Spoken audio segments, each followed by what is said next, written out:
Just wait for all right, there's 10 seconds. What's going on, y'all? Some of y'all I know, whoever has been following AVIOT Sunday Brew, probably thought, oh, I guess that we're not having an episode today. But it's late here on the East Coast, 11:30 to be exact. I just came to do a quick AVIOT Sunday Brew episode with y'all out here. For those of you who don't know, AVIOT Sunday Brew is an offshoot of the AVIOT podcast. We actually had an episode that I recorded this week. However, I wasn't able to edit it and really put it out. I had to deal with a family situation. So I've been a little behind with the posting. I did, in fact, though, I put out a post today and I'll be talking about that a little bit later, but just want to get into everything. I've been following a lot of sports lately. Well, not a lot of sports, been mainly following basketball, men's basketball, women's basketball, looking at different chatter out there. For those of you who follow the NBA, today was game 7 between the Denver Nuggets and the OKC Thunder. It was a pretty lopsided game. The Denver Nuggets lost handedly to the OKC Thunder. I wanted Denver to win because I really like Russell Westbrook, who plays for them. I feel that the energy that he brings to the team, his passion for the game of basketball, is something that is really lacking in a lot of people nowadays. And I just like that. So that's the main reason I was going for Denver. Now, in the next round of the playoffs, they're going to be playing the Minnesota Timberwolves. I believe that OKC is going to breeze past the Minnesota Timberwolves. I think that OKC is going to the finals where they will probably meet. I think the Knicks are going to beat the Pacers. So it's going to be the Knicks versus OKC. Originally, I thought it was going to be OKC versus the Cavaliers, but Cavs or Celtics. Cavs really let me down. I thought they were going to be better than what they were in the playoffs, the number 1 seed in the East, and you got a gentleman's sweep by the Pacers. It's really unfortunate, but better luck next time, I guess. The New York Knicks, I really like them. The New York Knicks, they really had a lot of grit, took down the Celtics. I was happy about that, being a Connecticut native. Where's the Cavs? I don't know. I don't know. Christ, Onabike, that's how you pronounce your name? I don't know where people are. I mean, listen, it's late. On the East Coast, it's 11:32. I know sometimes we have people that listen to AVIOT Sunday Brew from other parts of the world. I don't know if they got any notification. I'm not expecting anything right now, right? I'm not expecting anything. I'm just here because I want to make sure that I'm constantly putting out episodes every Sunday and at least staying consistent with that. What is this? What you got be happy about? YouTube Talent and Development Department. What am I happy about? Well, I'm happy that, what am I happy about? That's a good thing. Well, I'm happy to be breathing. I'm happy to be able to sustain myself. If I want to go out and get some food, I can do that. I'm happy to be married. I'm happy that my family's in good health. I'm happy to have friendships. So I guess that's what I'm happy about. So YouTube Talent and Development Department, what are you happy about? So going back to what I was saying, New York, I am originally from Connecticut. I don't care for New York like that, the actual New York, the state, the different boroughs in New York, because I think a lot of people there are rude. So I'm not a fan of them. But a deep part in my heart is happy that the New York Knicks are actually doing well in the playoffs, because that's pretty much the professional basketball team that we have to put our faith in like that. Growing up, the Brooklyn Nets weren't a thing. They were in New Jersey, and now you have the Brooklyn Nets. But growing up, you had either the New York Knicks or the Boston Celtics.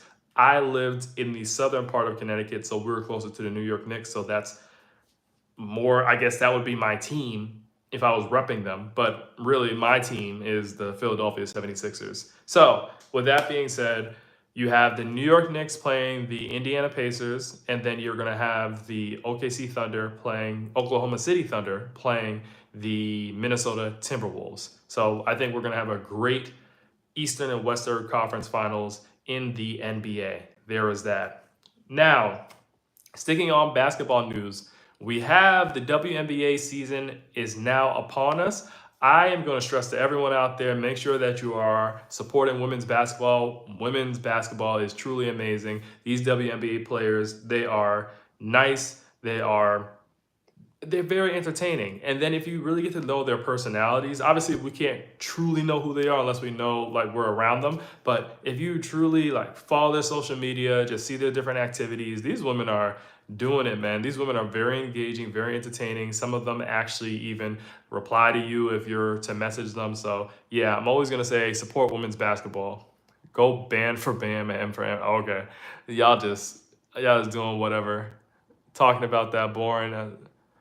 Whatever. See, that's what happens on these lives. It's so many trolls. I'm telling you, eventually, when this platform has more subscribers, I'm definitely gonna start doing a better job. Maybe I might even have just subscribers only be able to comment, and then I'll have moderators. But we're in our infantile stage right now, so we're just growing. But anyways, I was talking about women's basketball. I actually went to a women's basketball game in person recently. Went to see the Washington Mystics take on the Atlanta Dream. I went there, me and my wife went there, and I met some people there that I have been conversing with on Threads. Threads it's affiliated with Instagram, I believe. So if you have an Instagram account, then you can have a Threads account, and it's kind of like their own version of Twitter slash X, where you can just talk, you can post pictures on there. They don't have a DM option, which a lot of people are happy about. And I really like Threads because I've curated my algorithm to be pretty tasteful. So on there, hey Jackson Hamilton, how you doing? Yeah, I know it's a late show tonight, but thank you for joining. Thank you.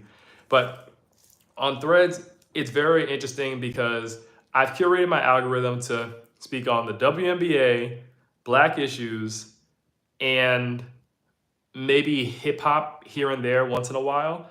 But obviously, the algorithm that I've curated is for this platform right here, and it's interesting the conversations I'm able to have with people.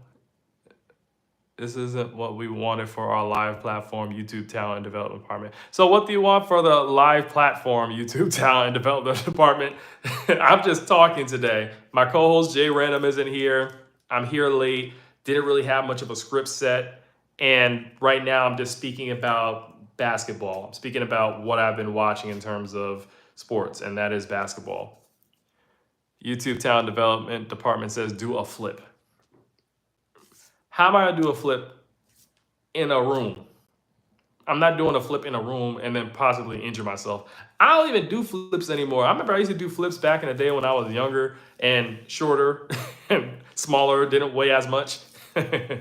Nah, I cannot do a flip anymore. I remember back when I was in camp too, we used to do this thing where we used to do backflips off of the diving board. And then I think when I had a little bit of a growth spurt, I stopped because it wasn't working for me. I did not want to injure myself. But yeah, I'm not doing a flip. Going back to the game I saw. So I saw a Washington Mystics game, and certain people that, do I want to make this money? No, you're funny. So I went to the Mystics game and I connected with some people that I met on Threads. And it was cool. The Mystics game was really nice. It was rocking in there. I'm telling y'all, man, the Mystics arena, those fans, they were really about that action. Now, my team is the Connecticut Suns. I'm also Connecticut Sun. I also like the Las Vegas Aces and the Chicago Sky. So I would say in terms of my teams in the league, those would be my three teams. However, being in the DMV area now, I think I might start leaning towards the Washington Mystics. That might be my squad going forward. All right, let's see. John Gibb is less risky when there's water in the pool, but then again, are you talking about the backflip? You're talking, hey Emily, how you doing? You're talking about doing a backflip is less risky in a pool when there's water in the pool? Okay. The trolls are in full effect, y'all. The trolls are in full effect. Let's see. Biggie is better than Pac. Change my mind. All right. I'm gonna switch gears for a minute. We're gonna talk about some music. So just to address this, because that's the point of this AVIOT Sunday Brew, to have live conversations with people out there. So I think people have a taste for something, right? So with the Biggie Tupac thing, people always juxtapose the two. I'm more impartial to Tupac, or I lean more Tupac because he was more diverse in what he was talking about. He also has more albums. I think Biggie only has really two legitimate albums. He has Life After Death, no, Ready to Die and Life After Death. So I think his Life After Death is a double disc, but so you can say technically Biggie might have three albums. I just didn't like his subject matter. I just always felt like Biggie would always talk about just substances, using substances. He would talk about violence. He would talk about sleeping with women. I'm just not with that. I need more. I need more. I need uplifting songs. I felt like Tupac, as complex of an individual as he was, he gave you more. Keep your head up. My favorite song from him, "Me Against the World." That is a beautiful song. No cussing in that song. To my knowledge, probably gotta check it out again. But to my knowledge, he ain't cussing that song. And the reason why I know is because I could play it from my mother. My mother doesn't like music with cussing in it, and my mother never had a problem. Never had a problem out of that. All right. Or am I Jamaican? I might be. Am I? All right. What else? What else? What else? Uh okay, okay, Michael, I like that. I could say Biggie was the better skilled rapper, but Pac had more legacy and passion. Okay, okay, I can respect that. I can respect that. Timothy said rapping isn't a real world skill. Are you serious? No way. Rapping is a skill. You have to be skilled to rap now. Hey, not Mr. C, how you doing? Wilbert Kennedy, hi from South Carolina. What's up? Yeah, I have people from South Carolina. That's where the majority of my family's from, actually, South Carolina. So, hey, how you doing? Morgan, how you doing? Yeah, so just had to handle that Tupac Biggie situation because I remember I was talking to my cousin about that before my co-host that's usually on this show, Jay Random, and we were talking about the Biggie Tupac thing. He's more in agreement with me. He's not really a fan of Biggie because of his subject matter, even though technically he was a skilled rapper. Aaron Laster says Larry Bird is the GOAT. Okay, if Larry Bird is your GOAT, he's the GOAT. He's the GOAT to you. He's not my GOAT in basketball, but skilled player, loved his toughness on the floor, love seeing Larry Bird play. I could definitely watch those old films of him. Troll Smasher. I have Jamaican, Native, Alaskan, Italian, and Indian ancestry. That's a lot. That's a lot. I would like to know which parent is which. So, going back to what I was saying, I went off on a tangent, but I want to go back to the Mystics game. So, I met with people there that I formed relationships with on Threads, which is connected to Instagram. And we had a good time. We went to a rooftop lounge area, had some nice conversations about basketball. And I really thought the Atlanta Dream were going to win that game against the Washington Mystics. But Washington Mystics, man, these rookies, Kiki Iriafin and Sonia Citron, my goodness, they're some ballers. Like even today, they played the team from where I'm from, Connecticut Sun, and they put in work today. Both got into the double figures and both did an excellent job. I am thoroughly impressed with the Washington Mystics. And the thing is, they're not even fully loaded. They had their number one rookie that they drafted, Georgia Amore, who I loved watching play in college. She's out with an ACL injury. Aaliyah Edwards, who also plays for the Washington Mystics, she's out. I think she has a lower back contusion. Let me see. I'm looking at the comments. Say, y'all still on basketball? Larry Bird is the white people GOAT. Now there's a lot of black people that like Larry Bird too, Jameson. MJ is the GOAT. Yes, MJ is my GOAT. He's not my favorite NBA player, but he's who I would say is the best NBA player of all time. Obviously, with different eras, people play differently, but when I look at dominance in the era that he was playing in, Michael Jordan was truly the most dominant. Magic Johnson is pretty close to being the best. Yeah, Magic Johnson, I always like Magic's playing because Magic could play in this era. Magic would make everybody look like fools on the court. Magic was really ahead of his time. Oh, wait, no, okay, so it's two different people commenting. You're saying MJ as in Magic Johnson. No, no, no. I think Troll Smasher was saying MJ, me, and Michael Jordan was the GOAT. But back to basketball. So yeah, I'm really excited to see where the Washington Mystics go. We also had some other games that went on. We had the Las Vegas Aces play the New York Liberty. They look a lot like they did last season. Obviously, everyone's playing their first game, so they're trying to figure things out right now. And I'm really nervous about how the Las Vegas Aces are going to be going forward because they need another big inside to help Asia Wilson, who is currently the MVP in the WNBA. So we'll see what happens there, but she definitely needs more help on the interior. And they also need to run set plays. I don't know what they're doing. They're just running and gunning. New York really had them out there looking foolish when they played in the Barclays Center. So there's that. We also had the Dallas Wings. They played. Who did Dallas play? Dallas Wings played the Minnesota Lynx. So we saw Paige Beckers in her debut. Paige Beckers, she played 5 years at UConn. So obviously I'm a fan of her game. Hey, Poke God, how you doing? Aaron Laster, Jordan didn't do nothing until Bird and Johnson left the NBA. Well, remember, no. Remember, Michael Jordan's first championship came against Magic Johnson. So I don't know, but nope, no, not that. So there's that. So yeah, the Minnesota Lynx are now 2-0. They won another game today.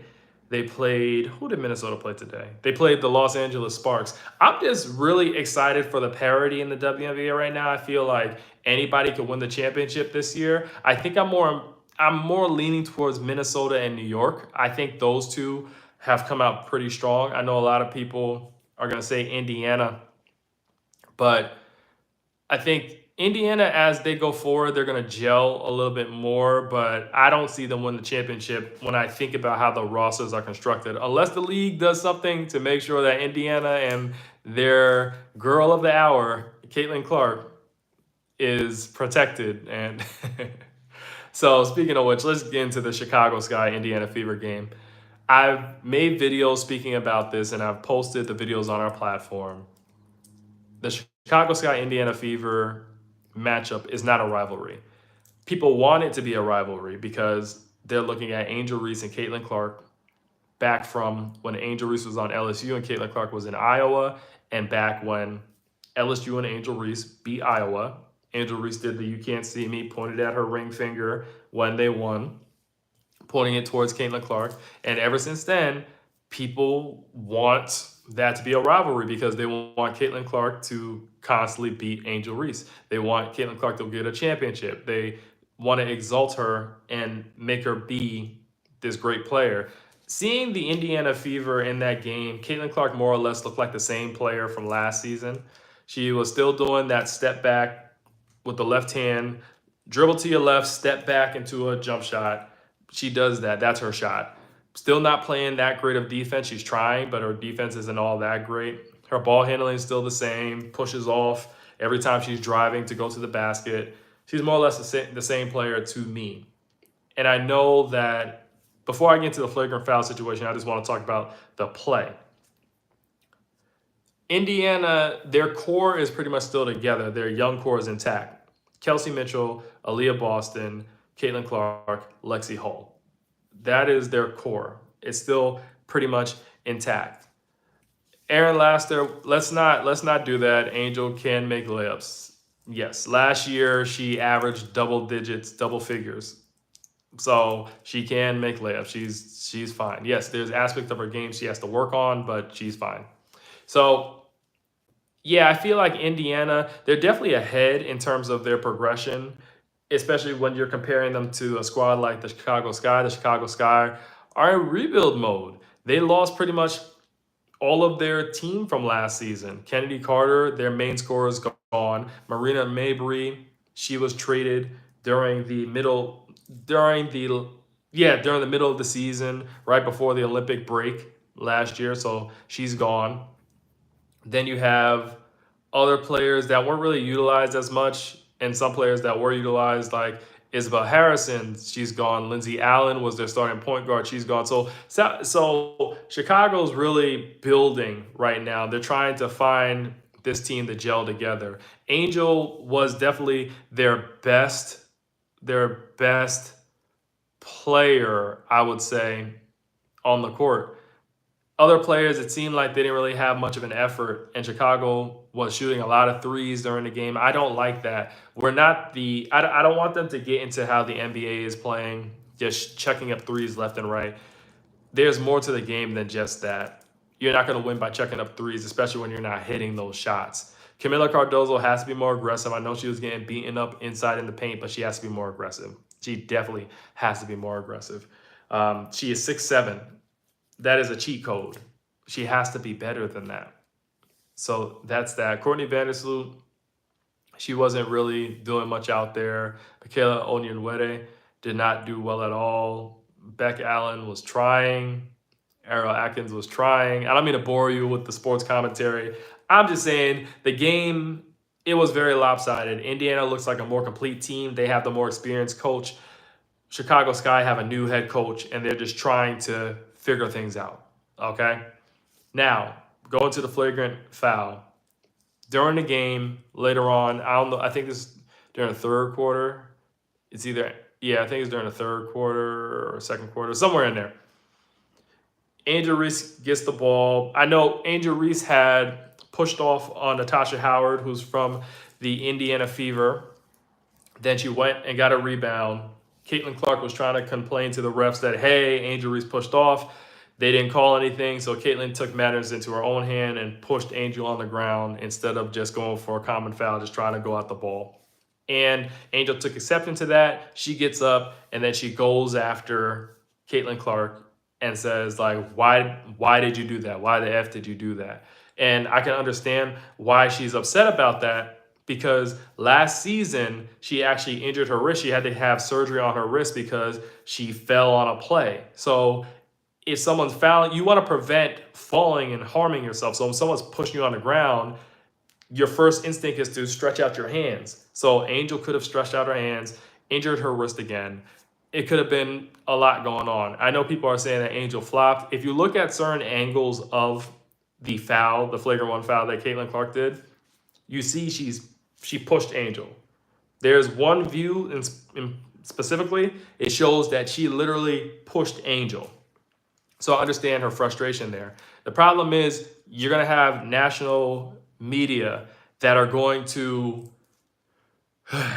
drag this out and say, see, this is why this is a rivalry, because they get testy with one another. And no, that's not the case. It's not a rivalry. It's just that Angel was upset because Caitlin Clark did not make a basketball play. She had a flagrant one, and I know Caitlin Clark's going to try and deny it left and right. Oh, it was just a common foul. It was not just a common foul. You don't push someone in the back, and then afterwards she stared Angel down after she fouled her, then tried to walk around and try to hide her hands. She fouled her. It wasn't cool. I don't like how the media is very protective of Caitlin while trying to demonize Angel. This has been going on ever since LSU beat Iowa in that NCAA Women's College Basketball Tournament back in 2023. We as an American society, or I should say American society, I don't participate in this, but in American society, unfortunately, they uplift white women while putting down women who are not white women. I feel maybe Asian women, they might kind of fall with the white women from time to time, but white women are the damsels in distress. White women, like, think about King Kong, right? This big beast that's holding a white woman hostage. Look at during slavery. Anytime something was suspected, how you doing, Rebecca? Anytime a black enslaved man was suspected of harming a white woman or even talking to a white woman, they were harmed or they had their lives taken.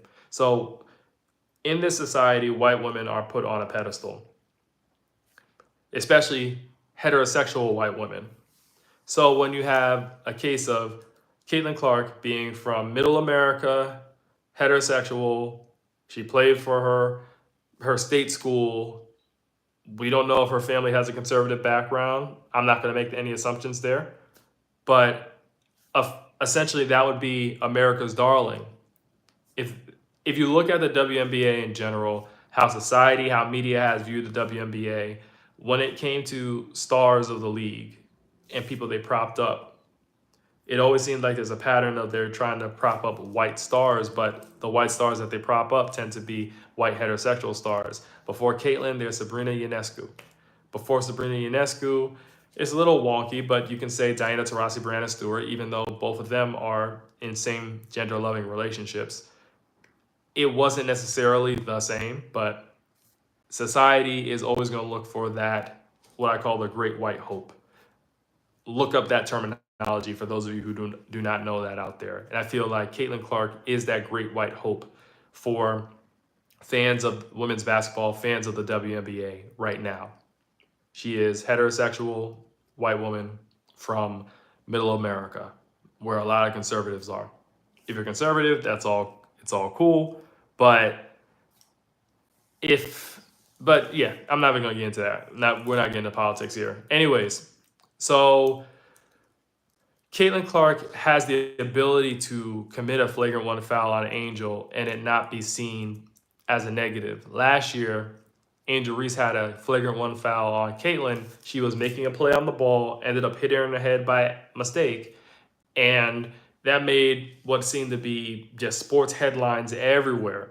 Everyone was talking about it. Some people were saying that was on purpose. Some people were saying, yeah, Angel doesn't like Caitlyn. That's why she went for her head. And you can clearly see she's looking at the ball and she's trying to block Caitlyn's shot. Doesn't get to it, accidentally hits her in the head.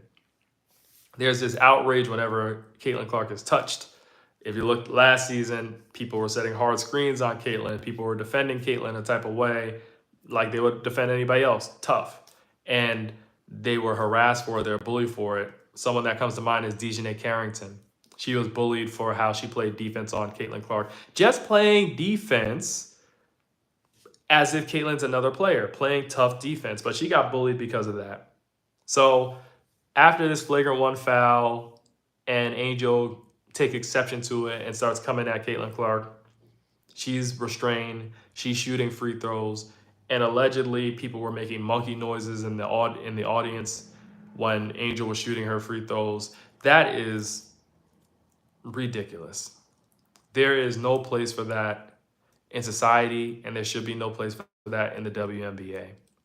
That is ridiculous. So you have that going on, and fans of the WNBA, we've been outraged.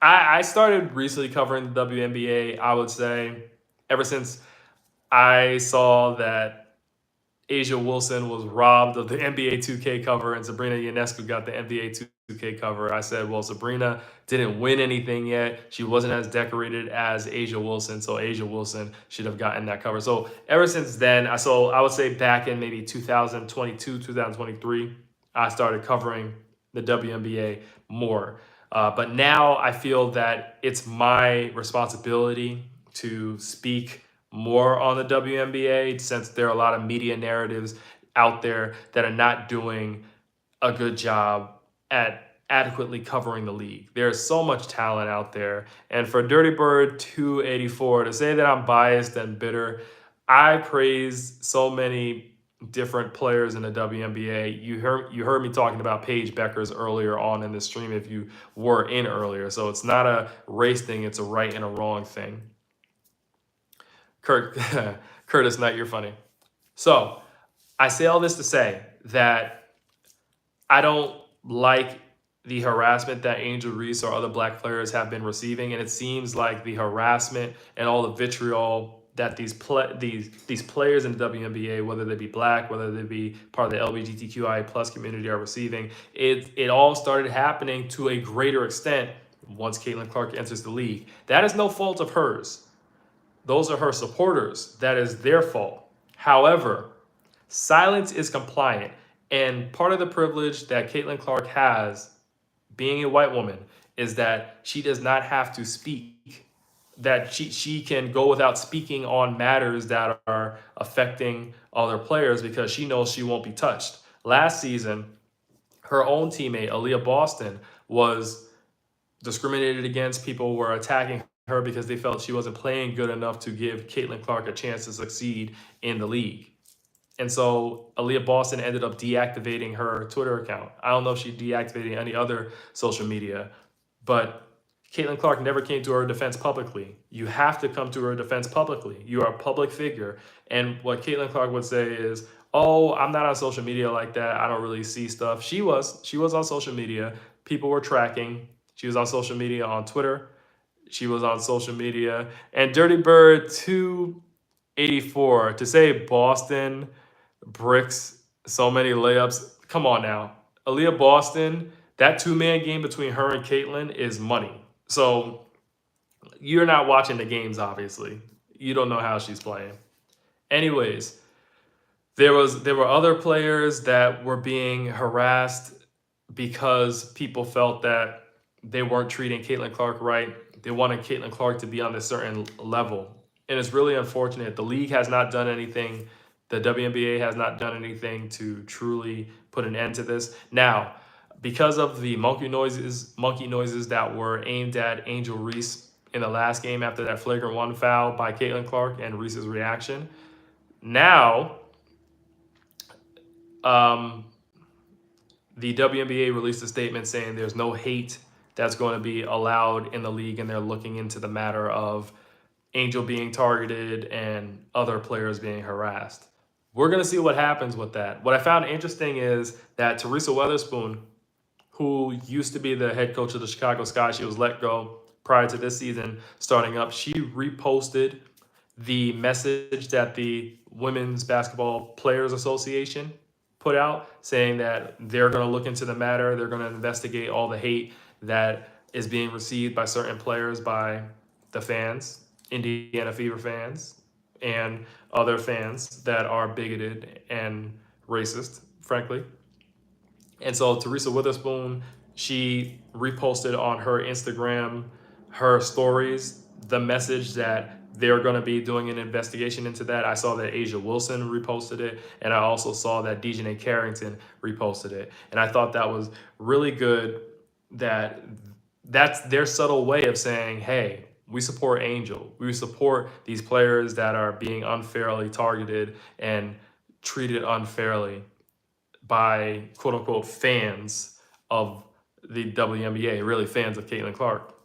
And I truly believe, though Caitlin Clark said on her Time magazine article that Black women, they need to be supported in the WNBA, if she continues to stay silent about these matters and not speak up saying, hey, you shouldn't be targeting Angel Reese, hey, you shouldn't be treating these Black players unfairly, then all that talk she gave in the Time magazine's article is null and void to me. It means nothing. It's performative activism. It's performative allyship. I'm not a fan of the Indiana Fever. I don't like how their fans act. I don't like how the league seemingly caters to them and Caitlin Clark. I don't like it at all. There should be no place for that in the WNBA. There should be no place for that in sports. It's not cool. With that being said, it was nice to have a break from that today, just seeing regular basketball games. The Washington Mystics beat the Connecticut Sun, and the Minnesota Lynx beat the Los Angeles Sparks. I just want to see calm games going forward. You know, we're not going to, whenever Indiana's playing, we're going to have certain media narratives. You see people now, they're voting on Caitlin Clark to be the MVP of the league. And or they're predicting that she's going to be the MVP of this WNBA season. I don't see how she beats out Nafisa Collier, Asia Wilson, or Brianna Stewart. Good luck, though. So we'll see what happens there. With that being said, thank you all for tuning into this episode of podcast. I'm so used to saying podcast. This is a live show. This is a live show, even though it's affiliated with the AVIOT podcast. But thank you for tuning into this. I usually end these shows by saying, what is... Y'all with these comments saying I look like Shea Gilgeous-Alexander, saying I look like Kawhi Leonard. Listen, every Black guy that has braids or locks, I have locks, doesn't look alike, okay? I don't look like Kawhi or Shea Gilgeous-Alexander. I don't look like them. I look like me. But we always end these AVIOT Sunday Brew live episodes by talking about what's brewing for this week. What's brewing for this week for me is I'll be working on a paper So I hope to get that out by the end of the week. And it is affiliated with this platform. So if it does go out, I'll make sure to tell you all about it. Outside of that, just the same old recording podcast episodes, putting out social media posts. And I hope you all definitely follow what we do here on this platform and make sure to leave comments, make sure to ask questions, because I do take the comments and questions and try to build upon that and make other material. So thank you all for being a part of this live right here, and we'll see you next Sunday.